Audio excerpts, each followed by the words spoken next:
named his dog Iko because of the dome that was there. He lived in there. Yeah, so that was Icosa dodecahedron. Yeah.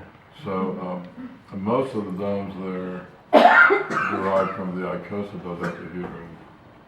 We didn't actually get to a true geodesic until late in the game, when an architect from Boulder designed a dome for us. Oh, nice. So that was a true geodesic. Yeah, I heard it was. The rest of them look like geodesics. Yeah. Feel like geodesics. They got five-fold symmetry like geodesics. Yeah. And they have the same number of vertices and the same number of edges and the same number of faces. Right. They're the same in every way except slightly off in the measurements of the struts. Okay. Yeah.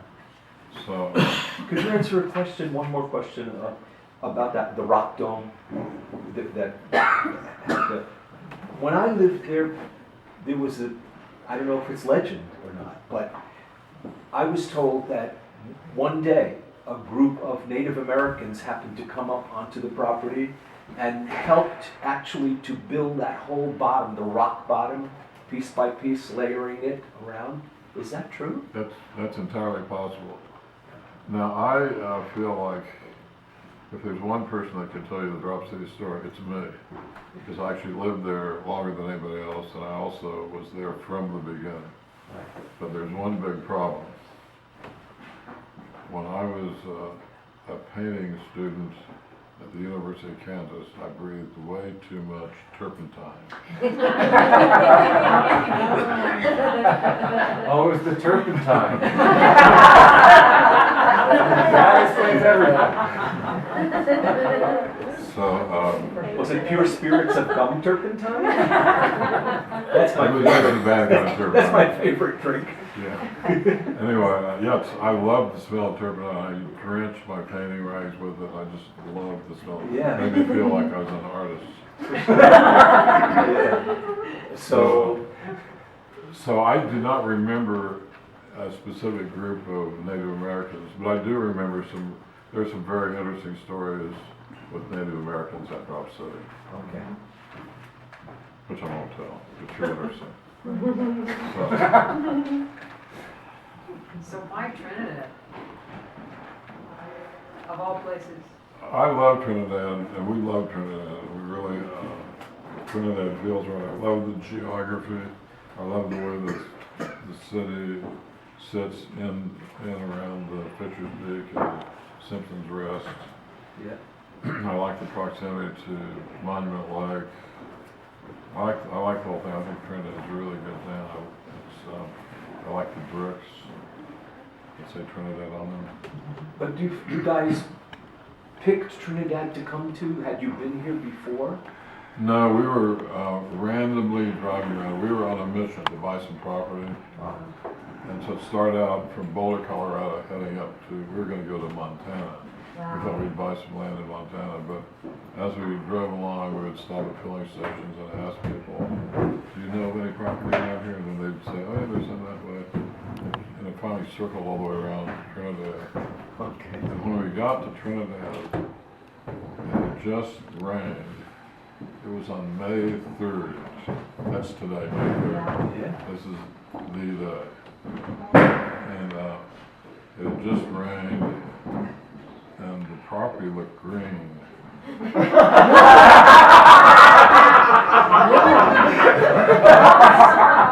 Test for the day. And it had a tree on it. On the property. And by this, it's well into 1965, beyond May 3rd, 1965. And this Volkswagen drives up the road kind of fast, and then it comes to a shrieking halt, and then this kind of a crazed maniac jumps out of the Volkswagen, and he runs over to this dome that I had built single-handedly. But in those days, near Trinidad, up the road from DropCity, a sawmill. And they had their lumber, which they sold to the lumber yards, but they also had the reject lumber, which they threw into a pile for people from the community to use as firewood. So we built this dome out of reject lumber. So the struts, which were, for the most part, about 8 feet long, were struts that were butted together end to end like this. So that's not structurally sound at all. No. But we knew that we could build the structure and then build a skin over the structure. So we knew it would be strong once we put the skin on it. Yeah. But it wasn't strong then, it was weak. And this maniac comes running out of his Volkswagen. He starts climbing up the dome. And I saw him and I screamed at him. I said, don't climb up that dome. You'll fall, you'll hurt yourself. He says, no, this is geodesic dome. It's strong.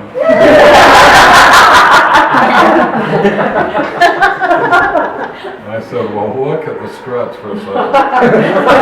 And he looked at the one that was standing on it, was bending down, all of a sudden he froze. And he very carefully climbed down. Lucky him. Lucky you were there. Yeah. Who was that maniac? So it turns out that was Steve Bayer, a genius from Albuquerque. There you Or go. actually it's from Corrales in Mexico. And he thought he knew more about geodesic domes than we did, and he probably did. But he was not a lover of geodesic domes, which were based on the triconahedron. But he was a lover of the triconahedron. Because the triconahedron is a zonahedron, in other words, a polyhedron made up of sets of parallel lines. And so this is called a zonahedron. It turns out that in Corrales he had been building a dome based on the zonahedron. And the one thing that's great about this dome, it costs next to nothing. Like our 40-foot diameter dome costs next to nothing. But it did, there were the bolts, we had to buy these bolts. So it cost a little bit. But Steve's zone, that he named, he didn't name his zone. There's another artist from New York that came to Colorado and to Albuquerque and saw what was going on. He said, well, these are domes, but these are based on zonahedron. They should be called zones. And this guy's name was Steve Durkee. And he later moved to northern New Mexico near Taos and he and his wife started their own spiritual community called the Lamas. They founded the Lama Foundation? Yeah. I thought that came out of the Electric Circus. Yeah. He was involved in the electric circuit. He was, And then they had a church called Usco in Esco, yeah, he was an Gardner, New architect. York. Yeah, that's Steve Durkee. Yeah, and at that So you time. know who that is? Yeah, Well, they're the ones that started Llama. yeah. And they're the ones that, Rick Klein helped with that, right? Yes. Yes. and they're the ones that named their buildings zones. Or Steve's building, they named Steve's building zones. And then, so then Steve said, well, I've got this dome that I built out of car tops. And it cost me $3 or something. Because he'd been chopping tops out of cars. And the salvage yards had never heard of selling their car tops. It was pure profit for them. And then Steve would get a axe, stand on top of the car and chop the top out of the car. Wow. And Is I it don't true? think anybody ever chopped their foot off, but there was a lot of car chopping going. Is it true that you guys paid $2 a top? Okay. No, 15, a high price would be 20 cents. Wow. So, we pay a dime. Wow, okay. That straightens that out. Or as Peter Rabbit said, not to introduce a new name to you, anybody heard of Peter Rabbit? No. Well, as Peter Rabbit said, some of these salvage people would just let us take the tops for free because they wanted to watch us chopping. Their lives at risk. Was the car top the first thing that you guys built? No, that came after Steve Baker. So the first things that were built were the three domes I described to you. One, that was before it was called the Solar Dome. It later became Solar Heat. We called it Solar Dome. Right. But there was two. First dome was actually built out of tar paper covered with stucco. But a lot of people make a big deal of the fact that in order to hold the stucco a little bit away from the tar paper, we had to use bottle caps. Right. So somebody in Trinidad told us about bottle caps. So we didn't discover bottle caps. That was somebody in Trinidad said, you can make a stucco building with bottle caps and wire mesh and stucco. So that first building was our one stucco building with bottle caps in it. Now, somebody told me that the car top was, the design of it was based upon an exploded garnet crystal. Is that true? Yeah, so the garnet crystal is a rhombic dodecahedron. So that's a very basic zonahedron. So it was, okay. Zonahedron. And so the garnet crystal, if you look at if you go through thousands of garnet crystals, you can find it. Keep looking, you can finally find one that looks like a near perfect rhombic dodecahedron. And I've gone through this process. And I like those garnet crystals that are the rhombic dodecahedron. Can I tell you a little story just connected to that? I was picked up, I was headed down to, I had made assigned Taos, and I was looking for an alternative lifestyle and communal living. And I was picked up outside of Walsenburg by a cowboy and his aged mother, and it was getting toward dusk. He said, we're only going as far as Trinidad. I had never heard of it. And I said, is there any chance you might put me in your garage for the night? Because it was kind of chilly.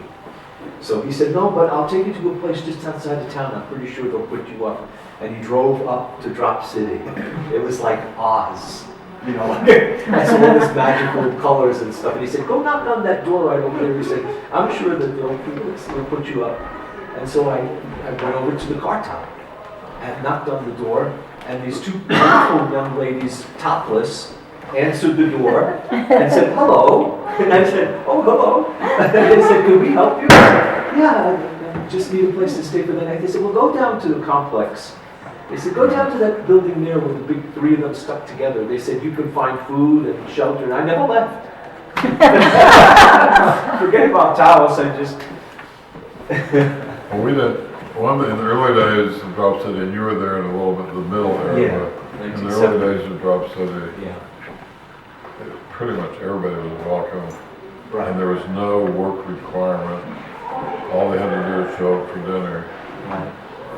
And so there was no work requirement. And as far as I could tell, everybody pitched in and helped work. So it worked out really well. Yeah. Well, we ran out of money because we couldn't pay the propane, the water, or the electric after a while. Some of us in that big craft room, somebody made these huge tables.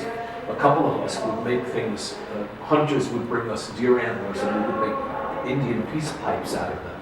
and set them with turquoise and beads and bells. And we'd take them and hitchhike them to Denver and go to the university campus up there and sell them to students. But you know, we just couldn't make enough money to. Half the people didn't want to do anything but smoke weed and make love.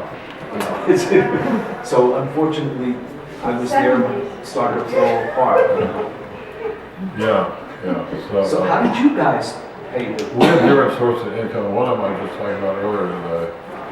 We designed psychedelic posters, and we sold them through a New York poster company. You want me to show one off? There's one. I bought a real beat up one here. I can get it out.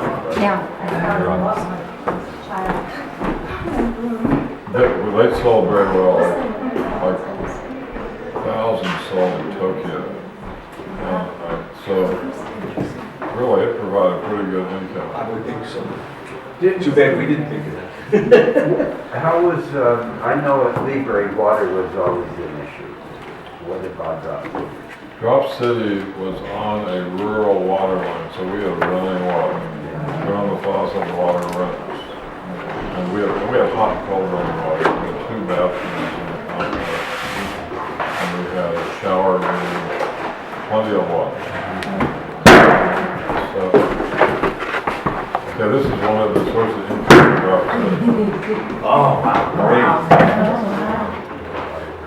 It's like art. Oh, great, yeah, very nice. Yeah. That was not where you correctly. Did you design that one? I did that one, yeah.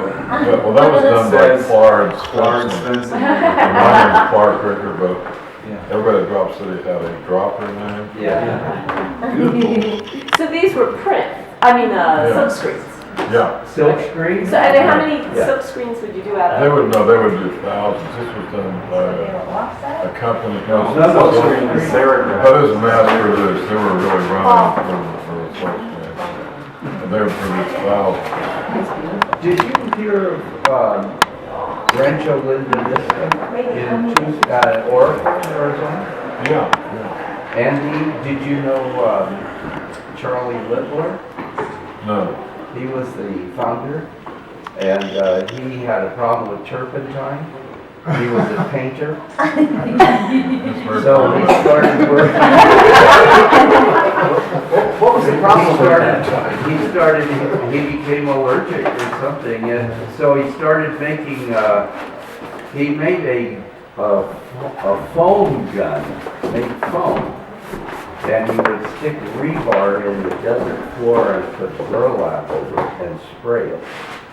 And he started making these models on pieces of plywood with string that he could adjust and polyethylene. And he put a vacuum cleaner to it and blow it up. And then he could make adjustments to get the angles and the height and then he would reproduce these on scale. Well, I have seen pictures of those, but I don't know much about it. And the other person was Andy Rush. Did you know Andy? No. They were both professors at the University of Arizona in Tucson. And they dropped out. As did the whole thing was the art department. The whole Rancho Linda Vista was the art department. Well, actually, one thing, now that you said drop out, there's one thing I'd like to clarify. DropCity did not mean drop out, nor did it mean drop out. What it meant was drop art. And the term was around, drop art was around before Timothy Leary said tune in, turn on, drop out. So, That's an important distinction. Yeah, absolutely. A lot of people who have asked me questions, and I've even seen it on the, if you lived in Trinidad, there's a Facebook page, ... So anyway, they put down, they were just druggies and they took acid and all that kind of stuff. I mean, some of us did, but as a rule, we did not. I mean, it was like, how could that possibly be? It would be like some kind of a psycho war if we all did that. Anyway, I think our worst addiction in Drop City, I never did repair, was coffee. One thing that we had going in Drop City is we had a big coffee maker, and every morning that coffee was ready, and you could drink coffee all day long. Clark, may I ask, now, you spoke of, is it Steve Bear?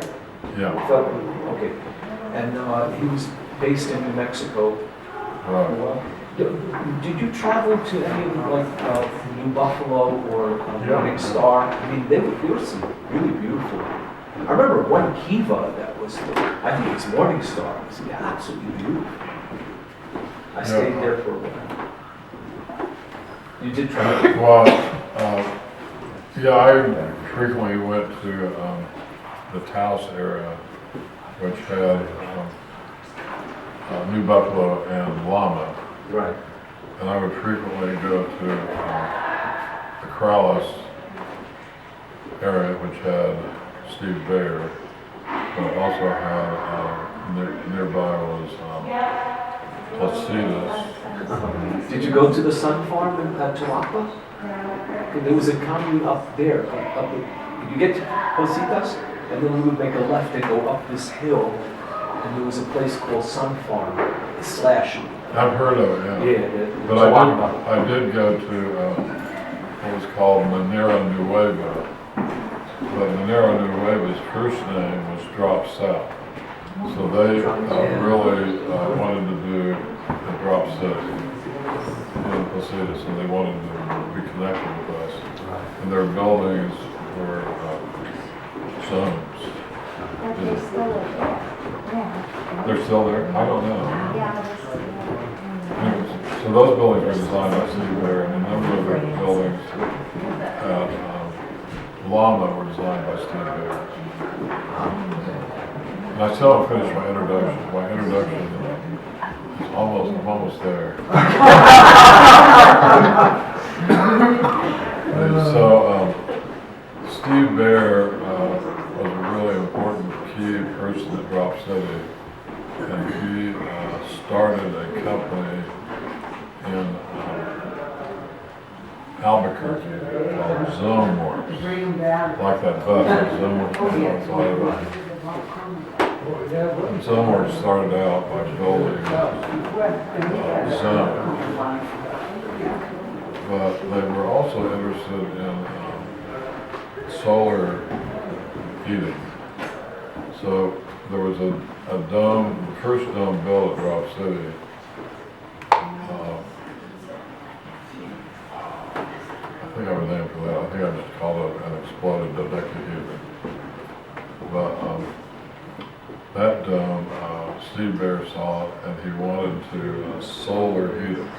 So he and the doctors built a solar collector, passive solar collector right next to the dome. And That was dug out of the ground. and we believe that was the first solar heated building of the decade. Not the first solar heated building, the first solar heated building of the decade. And nobody's disproved me on that, but I've not proven that it's correct either. But, so ZoneWorks became increasingly interested in solar energy. But they also were interested in zonahedral structure. And they developed a structural system called the 31 zone system. And they manufactured the 31 sets of parallel lines. So they manufactured the zone toy. And one day, then by this time, somewhere around, I've got my chronology a little bit foggy here. Somewhere along the line, I ended up in Boulder, Colorado, working at the Boulder Public Library. And there was a room there on the media staff called the Young Adults Room. And I looked into the Young Adults Room, and there's this kid in there sticking toothpicks in marshmallows. I said, and I got over to him, I introduced myself, I said, well, you know, I know what you'd be interested in. You'd be interested in the zone tour. And he was, I showed it to him. He was interested in it. He got so interested in it that he went to Albuquerque and met with Steve Baer and said he wanted to manufacture this. This little kid wanted to manufacture. And Baer said, okay, do it. There was some kind of legal agreement. And so that little kid's sitting here. Paul Helmer.